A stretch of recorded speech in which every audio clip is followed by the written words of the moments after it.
go ahead and get started. For those of you who might not know me, my name is Renee, and what I would like to be able to share with you today is some information about how to use boxing for fitness. Almost 4 years ago, I decided to take a boxing for fitness class and absolutely fell in love. And so I thought what I would do today is show you the basics. I'm going to show you how to wrap your hands, put on some gloves, and then I thought I'd show you some basic punches and combos. And then maybe you can go out tomorrow and get yourself some gloves and start boxing and having fun. I'm going to hand my iPad off to my husband here. I'm at my gym, and there's other people here in music, so I'll try and be loud. Hopefully you guys will be able to hear me okay. But I'm going to hand my iPad off to my husband, who's going to flip the camera around so that you guys can see me. Let me turn this around here. There you go. I've already got it turned around.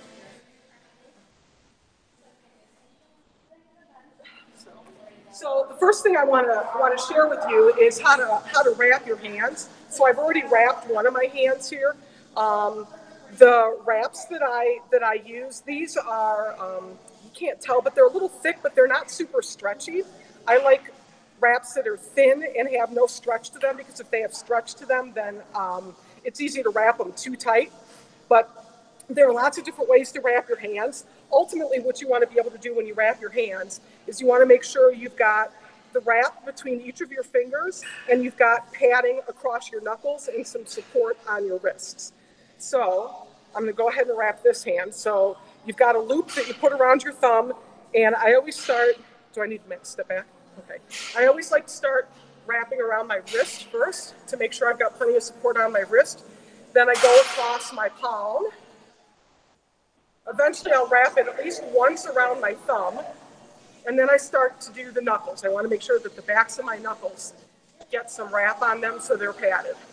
Then I come back around the wrist and I start going through my fingers across the palm. And I kind of pull it tight, pull it back over the palm, through the wrists, or over the wrist, and then again through 2 more fingers, across the palm, over the wrist, and then through the last 2 fingers here, and you'll see that I now have wrap between all the fingers.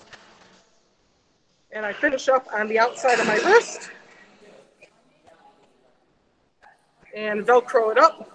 And now I've got padding across my knuckles here. So when I put my hands in a fist, I've got padding.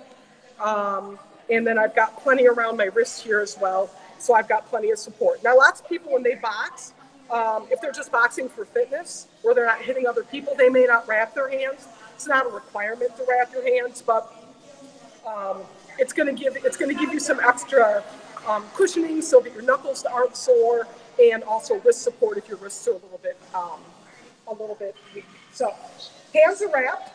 Next thing I'm going to do is put on my gloves. So these are my gloves. The ones I have Velcro on the outside of them. My husband's gloves have strings on them to tie.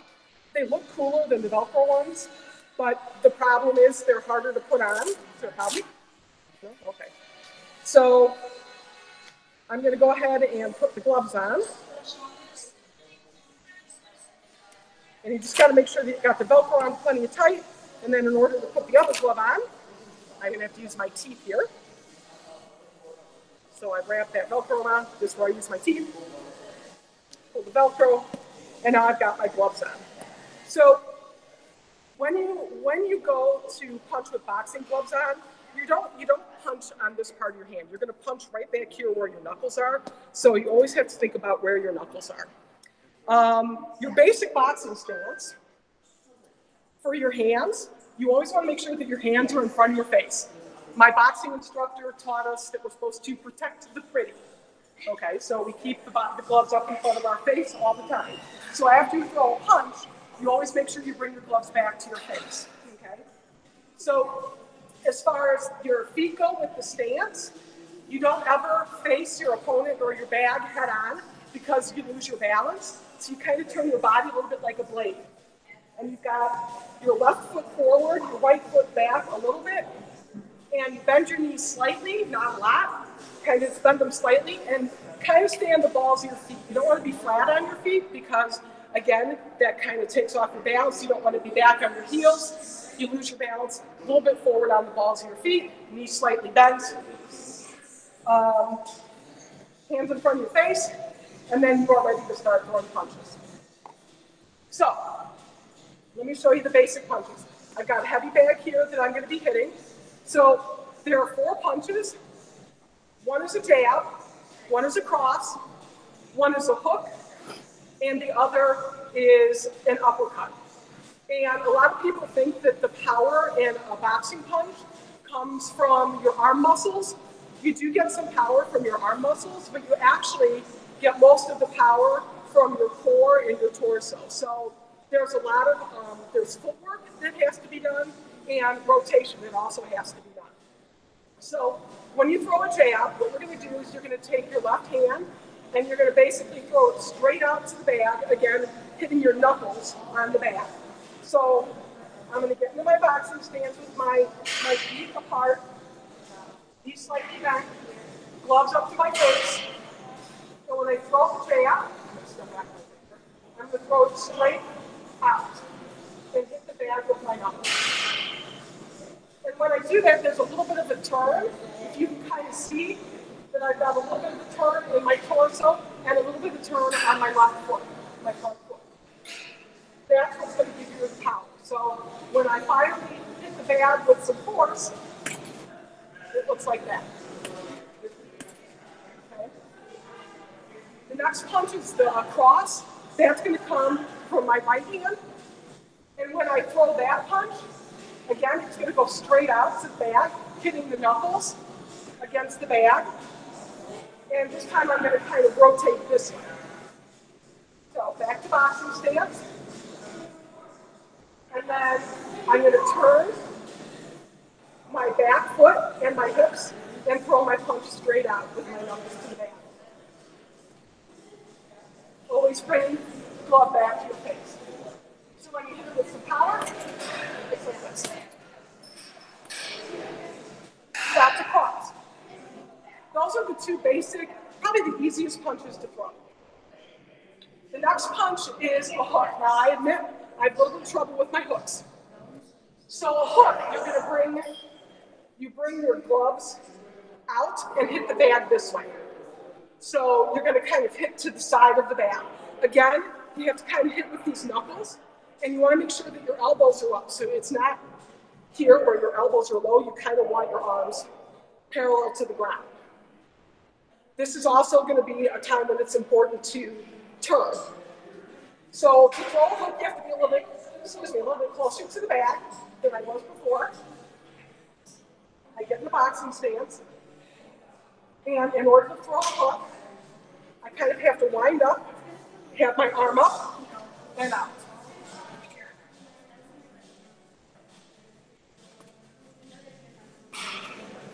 And you can see how my feet are turning, and I'm turning in the waist. So in order to throw that hook with full power, it looks a little bit like this.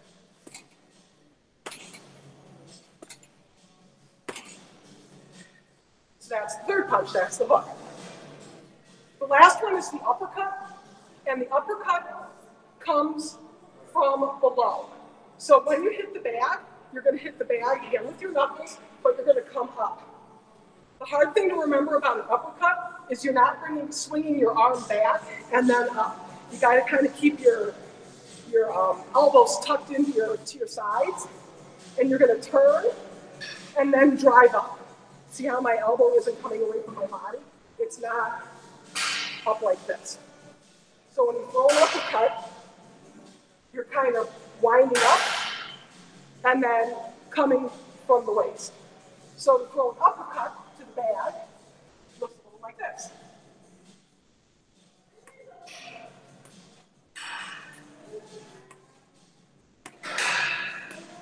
Okay, so that's the uppercut. So once you get these 4 punches mastered, then you can start to put them into combinations. So the combinations that we use the most in my boxing gym, most of the time include alternating hands. You tend not to do a lot on the same side. So you might throw a 1-2, which is going to be a jab and then a cross, Sometimes throw a double jab cross where you're going to jab, bring it back, and then cross. Notice how each time I'm bringing my gloves back to my face. You bring them down, somebody's going to hit you right in the face. Another common combination is a 1, 2, 3, 4, which is a little misleading, because what a 1, 2, 3, 4 is, it's a jab, then a cross, then a hook, then back to a cross.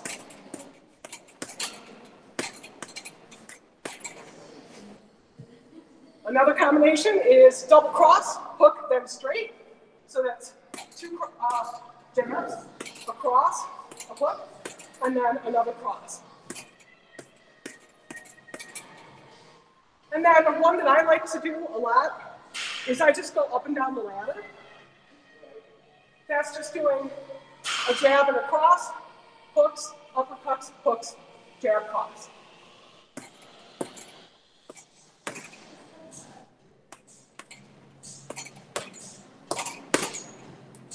You guys probably noticed that my balance isn't real great. Some people who know me know I had back surgery a couple years ago. I had some problems from that, so my balance is off. So sometimes when I throw a punch, if I hit too hard, I lose my balance.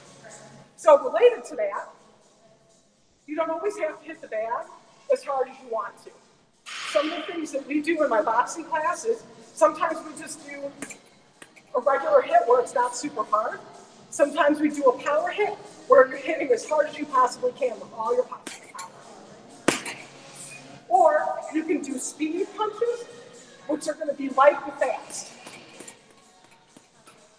So you can vary the intensity of your workout by throwing different kinds of punches. You can decide you want to throw to the tempo of music.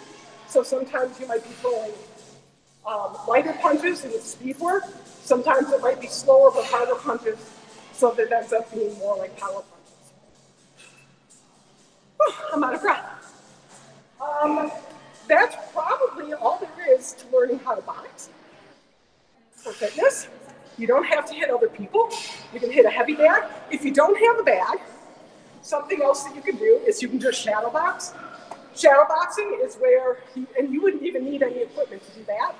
In order to shadowbox, you just throw all those punches and move just against the air. So you can just throw all the punches you want, which you've probably seen boxers do.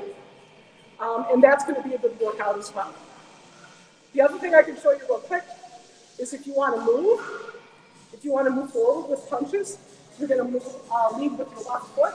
So I would lead this way. To move back, I lead with my back foot. If I want to turn, I pivot on the front foot. And if I want to move to the side, if I want to move to the left, I step with the left foot and the right foot follows, keeping my feet in boxing stance all the time. Or if I want to move to the right, I lead with the right. Again, keeping my feet in that boxing stance all the time. You don't ever want to get to the point where you're too wide or you're too narrow, because that's going to knock your balance off. So you always have to kind of think about when you move and keeping your feet in that boxing stance. That's it. I don't know how I did on time, so I don't have a clock around me. So I have 6 minutes left, but I showed you everything I needed to show you. So thanks for coming, and I hope maybe you guys consider giving boxing a try.